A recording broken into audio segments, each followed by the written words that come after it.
Hi అండి, అందరికీ నమస్తే. Welcome back to Manu construction YouTube channel. కొత్తగా ఇల్లు కట్టుకోవాలనుకుంటున్న ప్రతి ఒక్కరికి కూడా ఒక సందేహం అయితే ఉంటుందండి.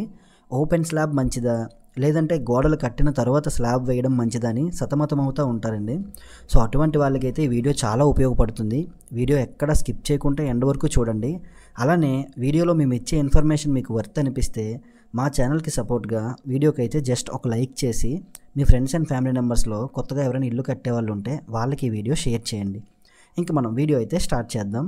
ముందుగా మనం ఓపెన్ స్లాబ్ గురించి అయితే తెలుసుకుందామండి. కొత్తగా ఎవరు ఇల్లు కట్టాలనుకుంటున్నా ఇంజనీర్ సజెషన్స్ తీసుకున్నట్లయితే ఆయన మనకి ప్లాన్తో పాటు వర్క్ సజెషన్స్ ఏమిస్తారంటే, మీరు గ్రౌండ్ వర్క్ అంతా కంప్లీట్ చేసేసిన తర్వాత మీ ప్లాన్ ప్రకారం ఎన్ని స్టేర్స్ అయినా సరే, G+1, G+2, G+3 ఇలా ఎన్ని ఫ్లోర్స్ అయినా సరే గ్రౌండ్ వర్క్ మొత్తం కంప్లీట్ చేసేసి ఆర్సీసీ వర్క్ అనేది కంప్లీట్ చేసేయండి అంటారు. అంటే పిల్లర్సు, స్లాబు ఇదంతా కూడా. ఆ తరువాత మీరు బ్రిక్ వర్క్ అయితే స్టార్ట్ చేయండి అని చెప్తారండి.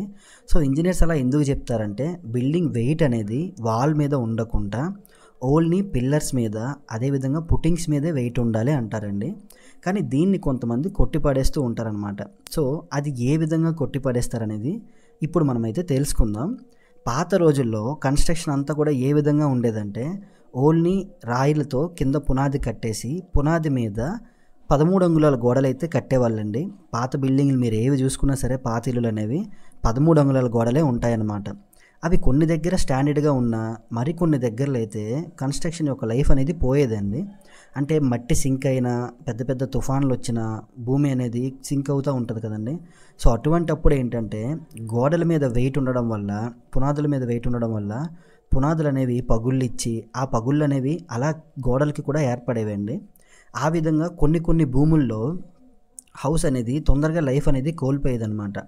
అదేవిధంగా కొన్ని దగ్గరలో బాగుండేది, కానీ మీద స్టేర్స్ అవి పనికి వచ్చేవి కాదండి. ఎందుకంటే కింద గోడలే మొత్తం పగిలిపోయి ఆ పగుళ్ళు అనేవి స్లాబ్ వరకు కూడా వెళ్ళిపోయాయి అనమాట. సో అలా మనం అప్డేట్ అవుతూ వచ్చిన తర్వాత ఈ వెయిట్ అనేది, కన్స్ట్రక్షన్ వెయిట్ అనేది ఇలా గోడల మీద, స్లాబుల మీద కాకుండా ఓన్లీ పిల్లర్స్ మీదే వెయిట్ ఉండాలి అనే స్ట్రక్చర్ మొదలైందనమాట స్టడీ పరంగా. సో ఇంజనీరింగ్ స్టడీ చదివిన ఎవరైనా సరే గ్రౌండ్ వర్క్ అంతా కంప్లీట్ చేసి పిల్త్ బీమ్స్ వేసి పిల్లర్స్ వేసి స్లాబ్ వేసిన తర్వాతే బ్రిక్ వర్క్ అనేది చేస్తారు. ఎందుకంటే కన్స్ట్రక్షన్ వెయిట్ అనేది ఓన్లీ పిల్లర్స్ మీదే ఉండాలని చెప్పేసి. అందుకే మనకి ఏ ఇంజనీర్ అయినా సరే ఓపెన్ స్లాబే ప్రిఫర్ చేస్తారనమాట. అదేవిధంగా ఈ ఓపెన్ స్లాబ్ ఒక ప్లస్ పాయింట్స్ ఏంటంటే, మనకి వర్క్ అనేది ఫాస్ట్గా అయిపోతుంది.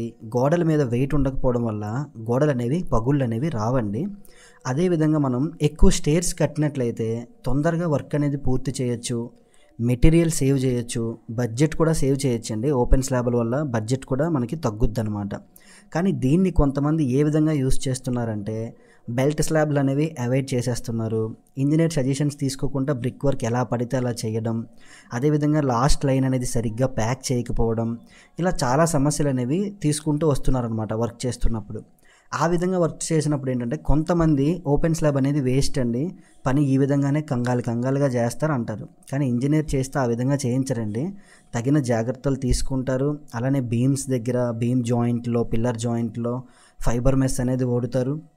ఇలా మనం అప్డేట్ అవుతూ వస్తున్న కొద్దీ దానికి తగిన జాగ్రత్తలు అనేవి తీసుకుంటారనమాట. ఇన్ని స్టేర్స్ కట్టినప్పుడు ఎవరు అవునన్నా కాదన్నా సరే కరెక్ట్ వర్క్ అయితే ఇదేనండి. అలానే ఇంకొకటి ఏంటంటే, కన్స్ట్రక్షన్ వెయిట్ మొత్తం ఇందాక మీకు చెప్పాను కదా, ఫ్లోర్ వెయిట్ కావచ్చు, టైల్స్ వెయిట్, వాల్ వెయిట్, ఈ వెయిట్ అంతా కూడా భీముల మీద, భీముల వెయిట్ అంతా కూడా పిల్లర్స్ మీద, పిల్లర్స్ వెయిట్ అంతా పుట్టింగ్ మీద ఉండాలి.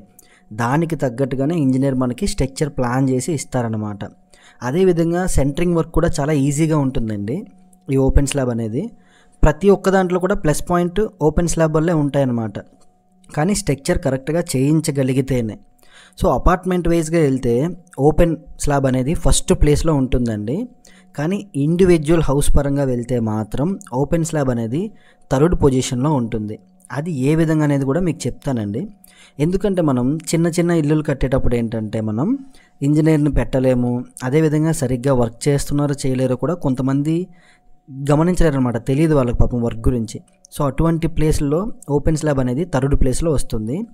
సెకండ్ ప్లేస్లో మనకి ఏ వర్క్ ఉంటుందంటే, ఇక్కడ మీరు చూస్తున్నారు కదండి, ఇదన్నమాట. సో ఈ వర్క్ ఏంటంటే, 9 అడుగుల హైట్, మనకి ఏ హైట్ అయితే స్లాబ్ వస్తుందో ఆ హైట్కి బీమ్ హైట్ కిందకి పిల్లర్స్ వేసేసి దాని తర్వాత మనం గోడలు కట్టి బెల్ట్ స్లాబ్ అనేది కంటిన్యూ చేసి మళ్ళీ స్లాబ్ ఎత్తులు గోడలు కట్టి స్లాబ్ వేయడం అనమాట. సో ఇదైతే సెకండ్ ప్లేస్లో ఉంటుందండి ఈ వర్క్. ఇది కూడా రేర్, ఇప్పుడు ఎవరో చేస్తున్నారనమాట. సో ఈ సెకండ్ వర్క్ అనేది.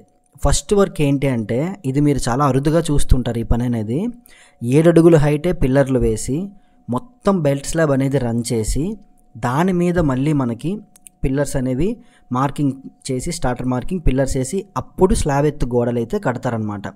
ఇది నెంబర్ 1 వర్క్ అండి. ఇక్కడ మీరు ఇప్పుడు ఏదైతే చూస్తున్నారో ఈ వర్క్ అనేది ఇది చాలా రేర్ అనమాట. కొంతమంది చేయించుతారు, ఎక్కువ మంది చేయించరు. ఎందుకంటే లేబర్ రేట్లు ఎక్కువ అవుతున్నాయి, మెటీరియల్ కూడా ఎక్కువ అవుతుంది దీనికి. సో దాని మీద చూసుకుంటే ఇది కొంచెం బెటర్ అనమాట ఈ వర్క్.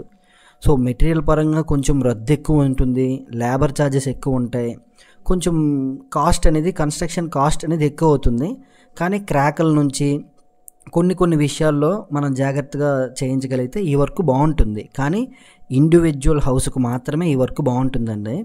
ఎందుకంటే ఈ బీమ్ జాయింట్లు అంటే మనకి కరెక్ట్గా నీట్గా ప్యాక్ చేయకపోవడం ఇటువంటి జాగ్రత్తలని మనం తీసుకోవాల్సిన పని ఉండదన్నమాట. గోడల మీద ఎంతో కొంత వెయిట్ ఉంటుంది కాబట్టి సో గట్టిగా ఉంటాయి, చెమ్మలు రావడం పగులు రావడం తగ్గుతుందన్నమాట. కానీ ఇంజనీర్స్ పరంగా చూసుకున్నట్లయితే మాత్రం ఈ వర్క్ వద్దని చెప్తారు, ఎందుకంటే గోడల మీద వెయిట్ పడుతుంది కాబట్టి. కానీ మనం ఏంటంటే వాదించినట్లయితే మాత్రం వద్దంటాం. కానీ ఇండివిజువల్ హౌస్ కన్స్ట్రక్షన్కి మేము ఆ మెస్సులన్నీ అంటించలేము, కరెక్ట్గా బ్రిక్ వర్క్ చేయించలేము అన్ని వాళ్ళకి మాత్రం చిన్న ఇల్లులు కట్టే వాళ్ళకైతే ఓపెన్ స్లాబ్ కన్నా ఈ స్లాబే బెటర్ అండి. మాది ఒక పెద్ద ప్రాజెక్టు, తొందరగా కంప్లీట్ చేయాలి, బడ్జెట్ సేఫ్లో వెళ్ళాలి అన్నప్పుడు మనం కొన్ని జాగ్రత్తలు తీసుకొని వర్క్ చేయిస్తే ఓపెన్ స్లాబ్ బెటర్ అనమాట. సో ఇండివిజువల్ హౌస్కి ఏది చేయిస్తే మంచిది, అపార్ట్మెంట్కి ఏది చేయిస్తే మంచిదని మీకు అర్థమైంది అనుకుంటున్నానండి. సో ఓపెన్ స్లాబ్లో మనకి ముఖ్యమైనది ఏంటంటే 7 అడుగుల హైట్లో బెల్ట్ స్లాబ్ రన్ చేయాలి, కరెక్ట్గా భీముల దగ్గర ప్యాకింగ్ చేయాలన్నమాట. లేకపోతే ఏ విధంగా ఉంటుందండి, ఇక్కడ మీరు చూడండి పైది వచ్చేసి గోడలు కట్టి స్లాబ్ వేశారు, ఎంత బాగుందో గ్యాప్ లేకుండా. కిందది చూడండి ఓపెన్ స్లాబ్ ఏ విధంగా చేశారు. సో ఇటువంటి వర్క్ అన్ని ఇంజనీర్ చేయిస్తే ఈ విధంగా చేయించరండి, కరెక్ట్గా ఫాలోఅప్ చేయించి ప్యాకింగ్ అంతా నీట్గా చేయిస్తారు. అప్పుడు గోడలు బాగానే ఉంటాయి అన్నమాట, స్ట్రక్చర్ రూల్ పరంగా నీట్గా ఉంటాయి. కానీ అలా ఎవరు చేయరు అన్నప్పుడు మాత్రం మనం ఓపెన్ స్లాబ్ అవాయిడ్ చేసి ఈ విధంగా గోడలు కట్టే స్లాబ్ వేసుకోవాలన్నమాట. సో ఓపెన్ స్లాబ్ మంచిదా, గోడలు కట్టిన తర్వాత స్లాబ్ మంచిదని మీకు రెండు ఒక అవగాహన అయితే వచ్చింది అనుకుంటున్నాను. సో బడ్జెట్ కొంచెం మేము పెడతాము, మాకు టైం అయినా పర్లేదు అన్నవాళ్ళు ఇండివిజువల్ హౌస్ అయితే గోడలు కట్టి స్లాబ్ వేసుకోండి. మాకు ఫాస్ట్గా పని అవ్వాలి, కొంచెం మెటీరియల్ సేవ్ అవ్వాలి, వర్క్ టైం సేవ్ అవ్వాలి అన్న వాళ్ళు ఏంటంటే ఓపెన్ స్లాబ్ అనేది వేసుకోండి. ఇంకా వీడియో వల్ల మీరు ఎంతో కొంత విషయం తెలుసుకున్నారు అనుకుంటున్నాను. తెలిసిన వాళ్ళైతే మీ ఒపీనియన్ ఏంటనేది తప్పకుండా కామెంట్ చేయండి. Thanks for watching. For more such content subscribe to Manu constructions. జై హింద్.